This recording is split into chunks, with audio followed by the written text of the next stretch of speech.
This is the Simucube Active Pedal, the current pinnacle of sim racing brake pedals. It has a load cell sensor attached to a linear rail and a force feedback motor that allows you to control everything related to the physical feel of your pedal directly from your PC, including telemetry effects as well. It comes in at just around $2,000 plus tax and shipping, which is why I did not buy one. Instead, I built an open source DIY version using my 3D printer and a whole lot of time, and about $500. IANSMASH Racing doesn't have an intro, doesn't have an intro, doesn't have an intro, doesn't have an intro, doesn't have an intro, doesn't have an intro, doesn't have an intro. I want to preface this entire thing by explaining that while I think that the active pedal as a concept is well known, I think it's also misunderstood in terms of its actual value proposition. So first, let's go over the basics. Load cell pedal versus active pedal. A load cell pedal is simple. It measures the pressure from under your foot using a load cell sensor. It's usually got some kind of squishy stuff, like elastomers, springs, or tiny hydraulics, that actually create the pedal feel. So, what is an active pedal?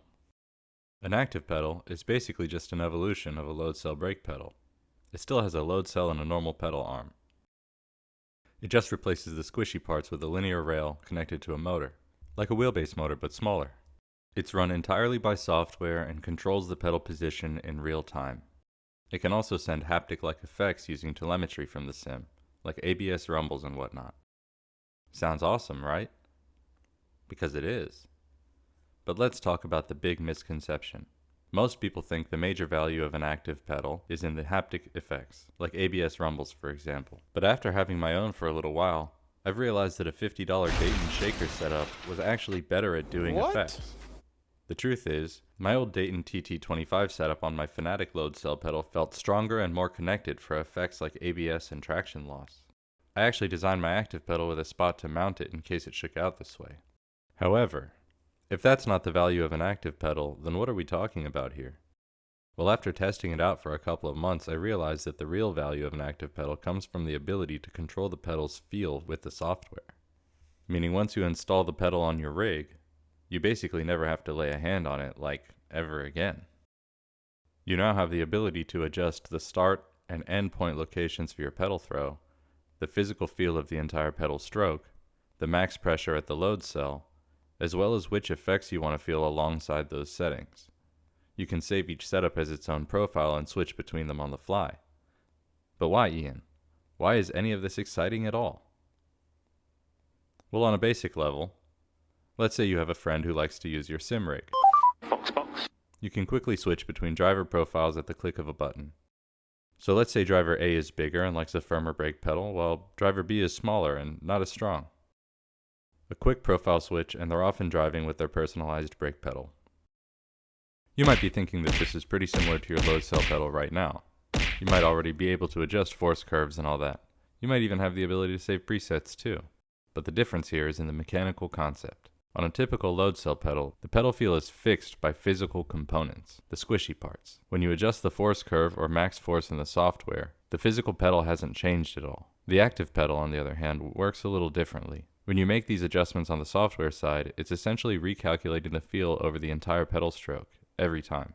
Meaning that you can completely transform the way the pedal feels underfoot, without ever leaving the driver's seat. But let's say that you don't actually have a friend to share your rig with.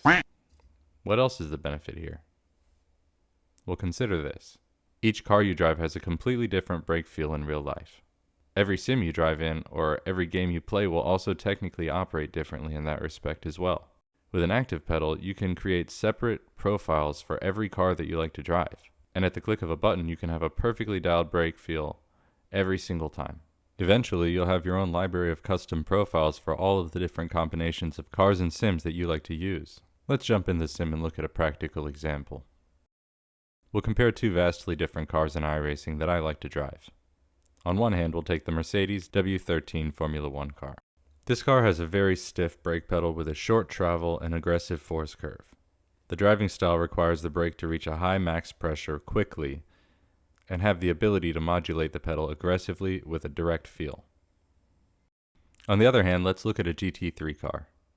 Because they're based on road cars, we all have a better idea of what this is supposed to feel like. longer travel, progressive pressure with the early bit feeling pretty light underfoot. Max pressure isn't super high, and it's not difficult to get ABS to kick in. Using a normal load cell pedal, you can't even make 2/3 of these adjustments without getting under the rig with tools. And while it doesn't seem like it's actually that big of a deal, because honestly it really isn't that necessary, think about it on a basic level. The point of a sim rig isn't just to pretend you're going racing. We're all trying to recreate as much of the feeling of racing as possible. Having the equipment that's touching your body matches closely to what's going on in the simulator is pretty much always a good thing, in my opinion. So let's talk about the build process. How do you go about building one yourself? Well, that part's a little bit complicated. My DIY active pedal build is based on an open source project that was started and is currently maintained by a group of passionate enthusiasts.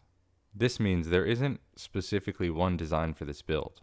The one in this video is actually my own personal design, made to be 3D printing friendly and mate with the Fanatec CSL Elite V2 pedal set as seamlessly as possible. The electronics that drive it are the only thing that's really prescribed, and the rest is up to you when it comes to this project. You could build your own pedal using off-the-shelf engineering components. You could custom order CNC cut aluminum parts. You could make one that's almost entirely 3D printed like I did. That said, there isn't really anyone out there who can completely give you everything that you need to do it. So if you're not relatively experienced in some combination of 3D printing, making electronic stuff, and maybe like auto mechanics, this is probably not the project for you. But if you are, holy shit, you're a nerd. Your entry point for your project will be through Discord and GitHub. Links are down in the description. At the end of the day, nobody really needs an active pedal. That said, if $500 seems alright for you and you really want to have a robot brake pedal, well, I just gave you like a solid 5 minutes of reasons why you should go for it.